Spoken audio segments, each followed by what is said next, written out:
Hey guys, and welcome to the Working Money channel. Be aware guys, just be aware, the Red Cross Twitter account has been hacked to promote XRP giveaways. This is from XRP Crypto Wolf and was picked up by you today. So if you guys are on Twitter and I don't know, maybe you're following the Red Cross's account, they are promoting fake XRP giveaways. Hackers have hijacked the Red Cross's Twitter account. The tweet, which was posted just yesterday, February the 19th, announced that Ripple CEO Brad Garlinghouse had initiated an XRP airdrop and urged users to act fast to claim their gift at a specific link. So just a bit of a public service announcement here. If you guys are, seeing these too good to be true offers, please be aware these are likely hacks.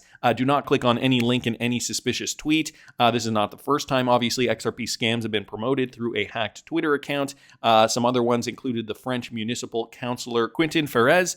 His account was hacked earlier this month to promote a similar scam, as was the Twitter account of American TV sports channel Goal TV last month. So just be aware, guys, these hacks are happening everywhere, and they're trying to target specific big name accounts so they can get maximum exposure to their scams. So wanted to thank XRP Crypto Wolf just for letting us know about that. Wanted to keep moving, guys. Lots of XRP has been moving to and from ODL exchanges specifically. This one from Michael Branch here. Whales have abruptly moved 282.5 million in XRP and Polygon Matic tokens. So this is happening for XRP specifically on Bitstamp and Bitso. The crypto address tracker Whale Alert spotted a series of mounting transactions in the last 36 hours. Whales have moved XRP both to and from crypto exchanges, Bitstamp and Bitso. So here's an overview first. We did see a 264.5 million XRP transaction that was worth about $102 million. Then 244.5 million worth about $94.3 million. The next one, 43 million, then 35 million, 30 million, and 28 million respectively, worth about 16.7, 13.5, 11.6, and 10.8 million dollars to and from the Bitso and Bitstamp exchanges. So we're seeing a lot of XRP being moved. Don't know if it's just a coincidence that it is the Bitstamp and Bitso exchanges. However, chances are it is likely for ODL purposes. The interesting thing down here, though, is Matic tokens also moving in large quantities. So I wonder if there is something up. I wonder if, the big whales, big institutional money know something that we don't know. Always good to keep an eye on this. So anyway, wanted to thank Michael for posting that. Another interesting update here from @NerdNation Unboxed on Twitter. Carolyn Pham was at Sullivan Cromwell at the same time as Jay Clayton. And Kirsten Johnson, who is also a CFTC commissioner, was at Simpson Thacher at the same time as William Hinman. Yes, you cannot make this stuff up. So here are the LinkedIn profiles, just a screen grab of that, just to demonstrate that Carolyn worked at Sullivan and Cromwell for 3 years before moving to Washington, D.C. to begin her law studies at George Washington University Law School. So more to suggest the corruption that is going on with these regulators and their favoritism towards Ethereum. We also got Mr. Hubert reminding us of this. Let us end this. Let's see the truth. Of course, this is Stuart El Dorado. He tweeted this out yesterday. To the extent that the mere will of an agency official or an agency itself is permitted to exceed the authority granted by law, the government becomes an autocracy. Against this threat of officialdom unchained, the courts have always been vigilant. This is from Jones versus the SEC 1936. Also remember what Brad Garling has said a few months ago. The SEC wants you to think that it cares about disclosure, transparency, and clarity. Don't believe them. When the truth eventually comes out, the shamefulness of their behavior here will shock you. And I remember when Brad tweeted this out, I was kind of shocked actually at the forwardness of Brad Garlinghouse's tweets. He's usually fairly reserved, I think. He wants to remain professional. Not that this was not a professional tweet by any means, but it was a kind of a shocking tone, I gotta say. It was my conclusion personally as chairman of the CFTC. Do you guys remember this clip here from Yahoo Finance? Heath Tarbert, very excited that he has finally concluded that Ethereum was in fact not a security. First on Yahoo Finance, breaking news. Breaking news.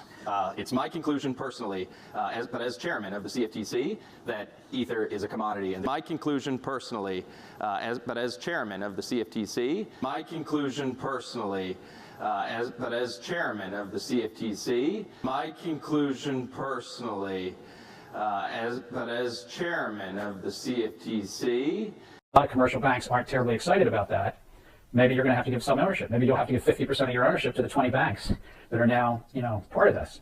I'm going to stop the clip there. I thought this was actually the full clip of Heath Talbert. I did happen to see that clip the other day, but I think you guys get the point. This was an announcement that he made. Basically, Yahoo Finance interviewed him And the statement of the day, Ethereum is not a security. Well, I think we can figure out why, and the connections are continuing to mount. So are you really surprised? I mean, I'm not surprised. I wanted to thank Wheezy at Nerd Nation Unboxed, and of course, Mr. Hubert. Great sleuthing being done in the XRP community still. Mounting evidence, although I'm feeling like at this point, it's kind of like beating a dead horse.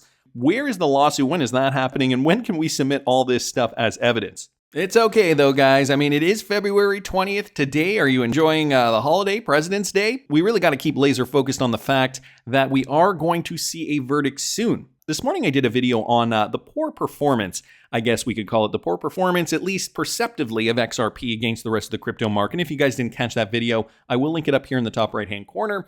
And why I say that is because I think we are poised for something big, and Joyalukkas here, no stranger to riddles as well. Some in the XRP community speculate that every tweet Joyalukkas tweets out does have a meaning, especially when they're random like this one. This he just tweeted out yesterday evening, like Domino's. Kind of a funny tweet on the surface, right? The Domino's delivery bikes here being tipped over, ironically, like Domino's. XRP Darren picking up on it, and he wasn't the only one. Are the dominoes falling? Bubba Cugs down here saying Deep State runs on the XRPL. And so is this what David Schwartz is hinting at? Domino's delivery bikes. Kind of a funny meme here just to represent this latest tweet by David Schwartz. Now, I wouldn't make such a big deal about it had I not remembered about this tweet from Riddler back in 2022. The Domino Effect. And if I'm not mistaken, I believe Mr. Poole also tweeted out one or two domino riddles in the past. Are we on the precipice, guys, of a verdict? Is this a signal that a verdict is coming from the SEC sooner rather than later, and that is, in fact, going to spur on the adoption we need to get XRP price up to that healthy point where we can all sit back, sell our XRP, and laugh all the way to the bank?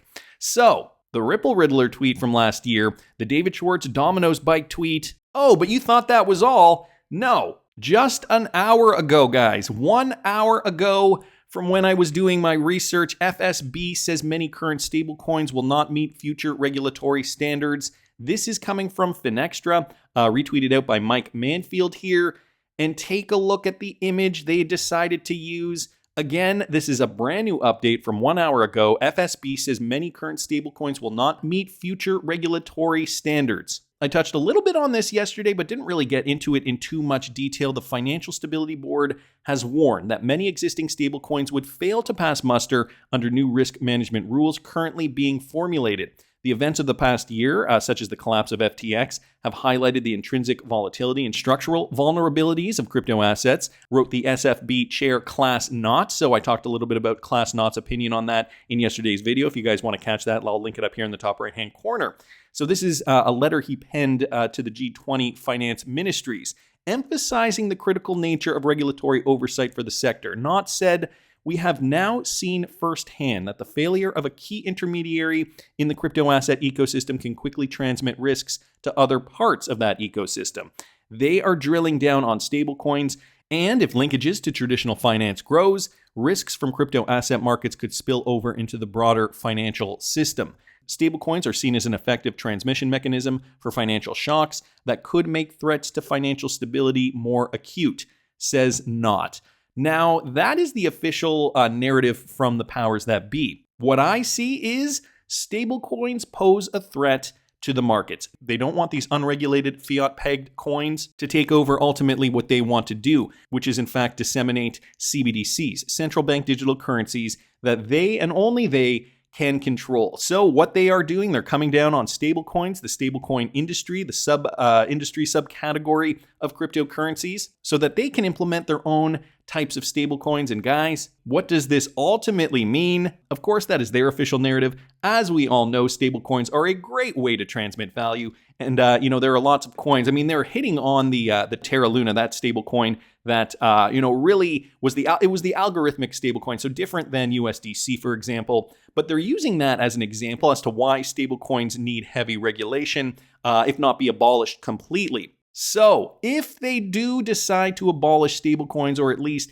regulate the heck out of them so that 99% of stablecoins, let's say, do not exist in the future, will this be another catalyst, or rather a domino effect, that would in fact support XRP liquidity and give more of a reason for XRP to be utilized and implemented quite quickly once we do have that regulatory clarity. Again, remember what banks said? I forget who it was now, but they said it in a podcast. No bank wants to be the first, but every bank wants to be the second to implement, and I think it was related to DLT technology specifically, so not Ripple specific. But if one were to extrapolate, of course, this means DLT, this means Ripple technology, this means the companies that are already partnered with one of the biggest cryptocurrency companies in the world. So could we see a domino effect, especially if stablecoins are regulated into oblivion? And I happen to see this, another one from the Wrath of Kahneman, a new ODL partner is on its way. Is this true? Ripple execs have met with Joyalukkas exchange in the UAE to discuss how Ripple enables money transfers, including ODL using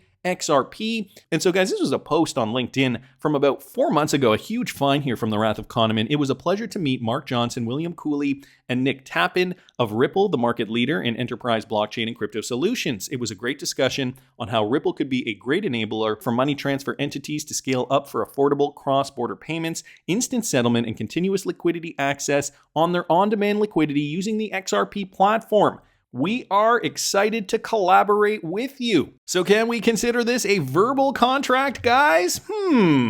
Also note here, as per the Wrath of Kahneman, all the partners that these guys already have, they share some of the existing Ripple partners. Take a look at this. For example, I know a few here like Axis Bank, Federal Bank, and iRemit, they are definitely Ripple partners. I know there are likely others. And if you guys are interested in, just taking a look at where you can find some of those connections and some of those Ripple partners, XRP Arcade is a great resource here on the site.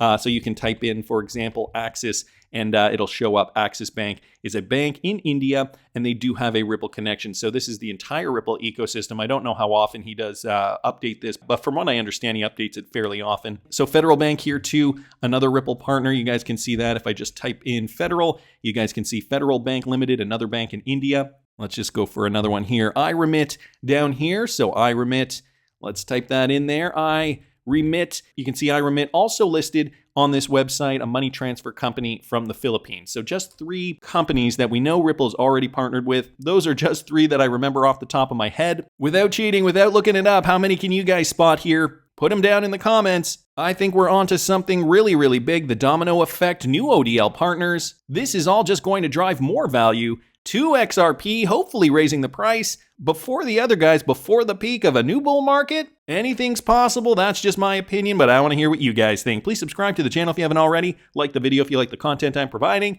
I always love hearing your comments. See you in the next one, guys.